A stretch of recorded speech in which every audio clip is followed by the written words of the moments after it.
अस्सलाम वालेकुम। आज के इस लेक्चर के अंदर हम डिस्कस करेंगे पीएच पार्टीशन हाइपोथेसिस को। सही है, पीएच पार्टीशन हाइपोथेसिस हम डिस्कस क्यों कर रहे हैं? लास्ट लेक्चर के अंदर जैसे हमने पढ़ा है कि हमारे पास जो ड्रग की एब्जॉर्प्शन है वो किस चीज़ के ऊपर बेस करती है, पीएच ऑफ एनवायरनमेंट और पीकेए ऑफ ड्रग के ऊपर। सही है, ये इस चीज़ के ऊपर इफेक्ट करती है। तो उसकी डिटेल समझने के लिए हम क्या कर रहे हैं, पीएच पार्टीशन हाइपोथेसिस को पढ़ रहे हैं। सही है, पीएच पार्टीशन हाइपोथेसिस क्या है? ये एक्सप्लेन करता है द पीएच यानी एसिडिटी या alkalinity of environment influence the absorption of drug when they are administered orally. जब भी हम कोई ड्रग ओरली एडमिनिस्टर कर रहे हैं तो उसके ऊपर उसका पीएच के एनवायरनमेंट का क्या इफेक्ट होगा। सही है, according to this hypothesis ionization of drug जो है कि जो हमारे पास जो ड्रग है या तो वो आयोनाइज फॉर्म में होगी या अनआयोनाइज फॉर्म के अंदर होगी। सही है, द आयोनाइज फॉर्म जो होगी वो मोस्टली वाटर सॉल्युबल होगी और वो सेल मेम्ब्रेन को इजीली क्रॉस नहीं कर सकेगी।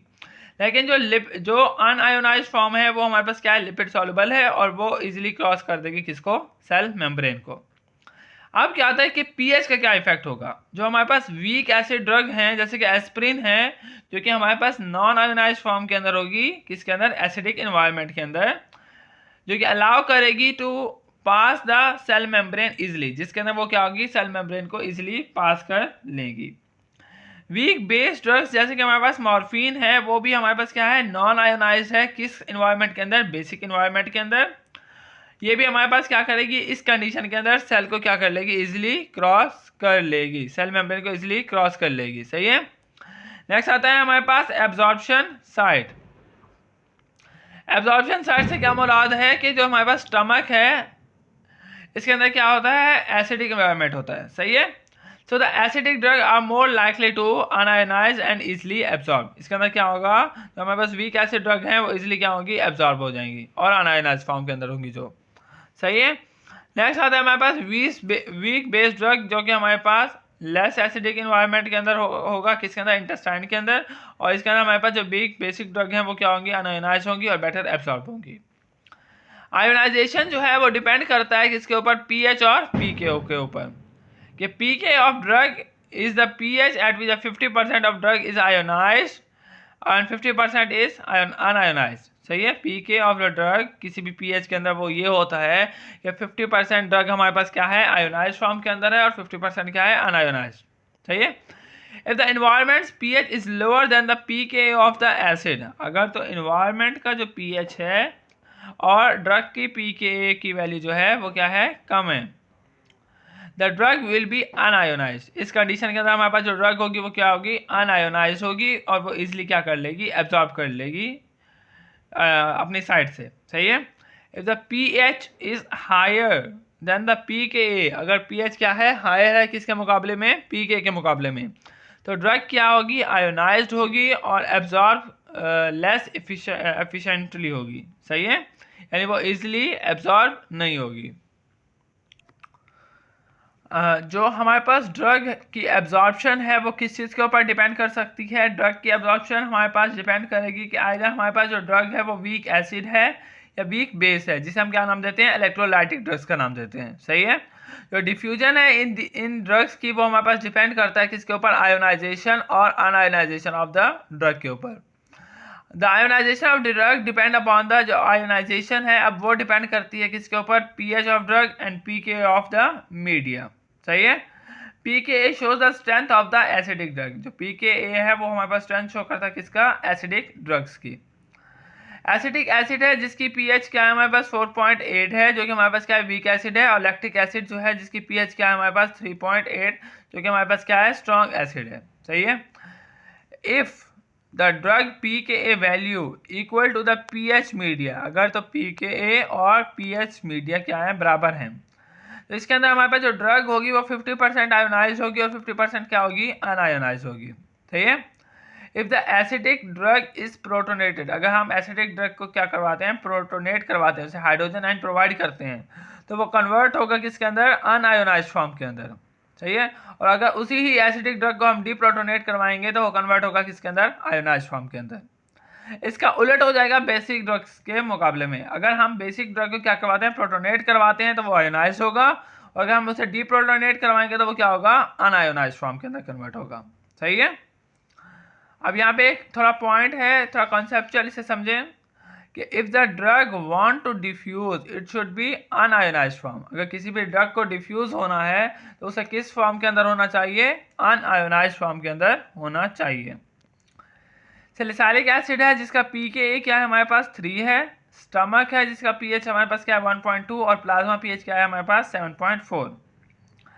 अगर तो हम pH की डिग्री को 1 कम करते हैं, यानी ये जो pKa की वैल्यू है इसको 3 to 4 करते हैं, कम करते हैं, सही है, तो हमारे पास जो प्रोटोनेटेड टू डीप्रोटोनेटेड रेशियो है उसके अंदर क्या होगा कि 1 degree decrease 10 time increase in protonated to deprotonated form. अगर हम 1 डिग्री यानी अगर हम 3 to 4 पे आते हैं तो हमारे पास प्रोटोनेटेड रेशियो क्या हो जाएगी 10 और डीप्रोटोनेटेड रेशियो क्या हो जाएगी 1 हो जाएगी।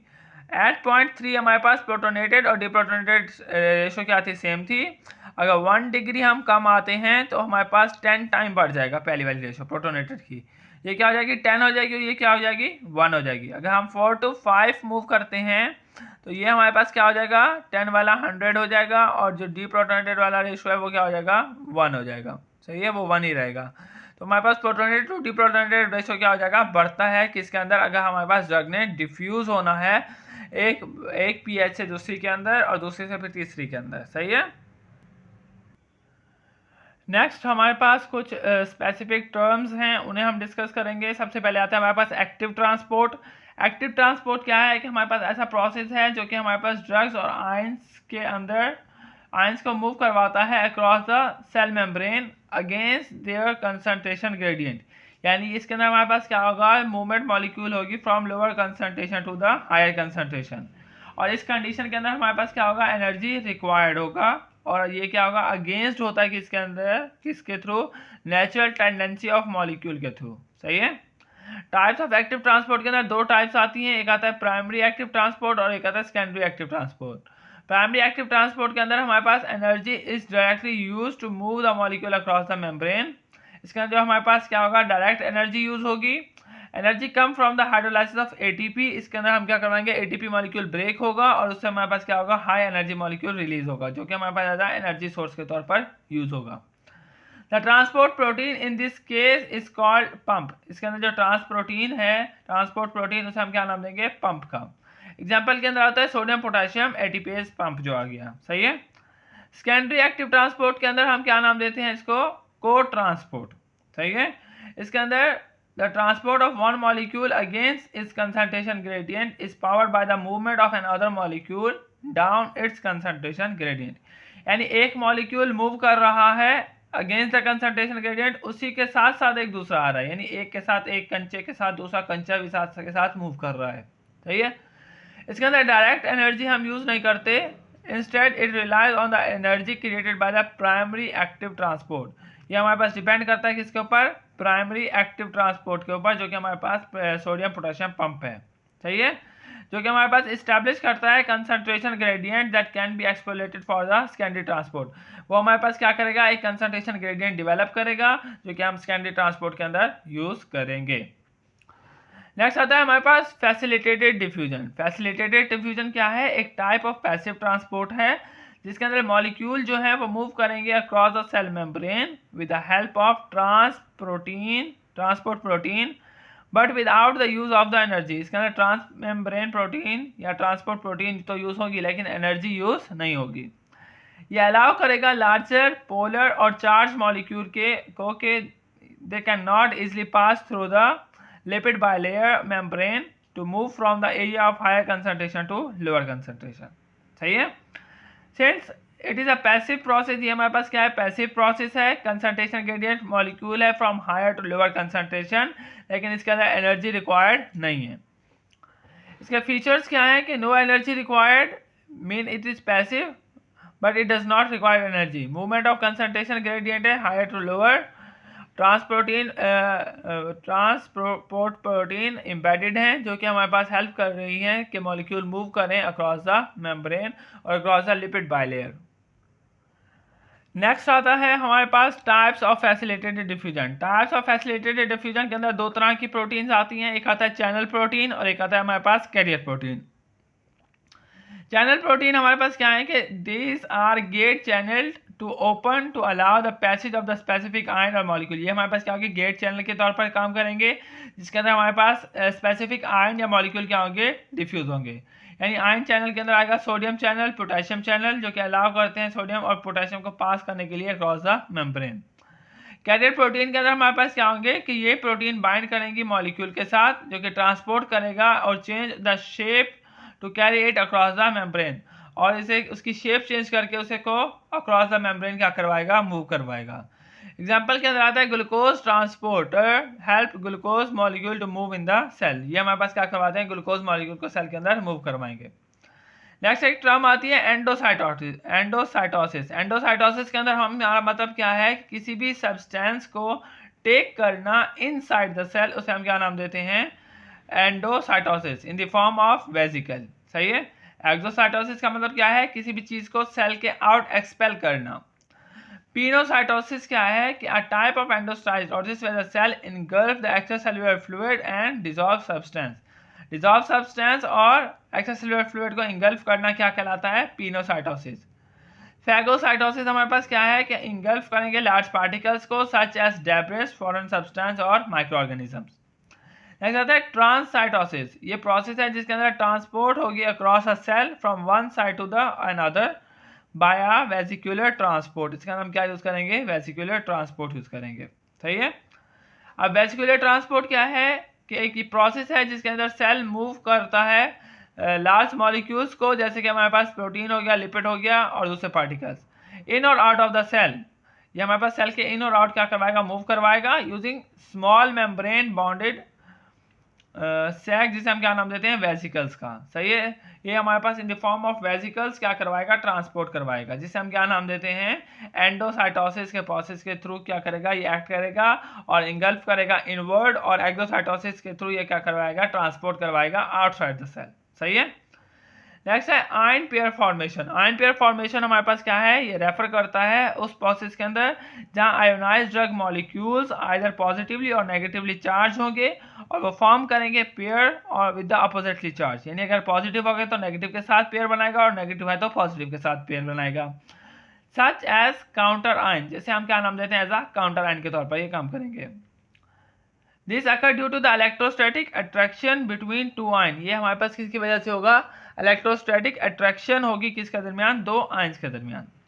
इसके की पॉइंट्स क्या हैं कि ionized drug, some drugs can exist in ionized form in a certain environment such as in the gastrointestinal. कुछ ड्रग्स होती हैं जो कि हमारे पास एग्जिस्ट करेंगी आयोनाइज्ड फॉर्म के अंदर, और कुछ होगी जो कि हमारे पास एग्जिस्ट करेंगी अनआयोनाइज्ड फॉर्म के अंदर, जिसे हम क्या नाम देते हैं, काउंटर आयन। सही है। The ionized drug may form an ion pair with a counter ion, which would be form a drug formulation, जो कि हमारे पास क्या कराएगा, ड्रग फॉर्मुलेशन बनाएगा, like chloride and sulfate, और form an other source in the body.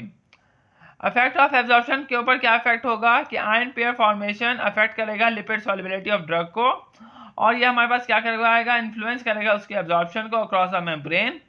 Drug pair जो कि मोर लिपोफिलिक होगा और उसे हम क्या करवाएंगे, क्रॉस करवाएंगे मेम्ब्रेन को, compare to hydrophilic ion. Hydrophilic ion के मुकाबले में जो लिपोफिलिक आयन मॉलिक्यूल होगा वो इजीली क्रॉस करेगा सेल मेम्ब्रेन और उसकी एब्जॉर्प्शन क्या होगी, ज़्यादा होगी।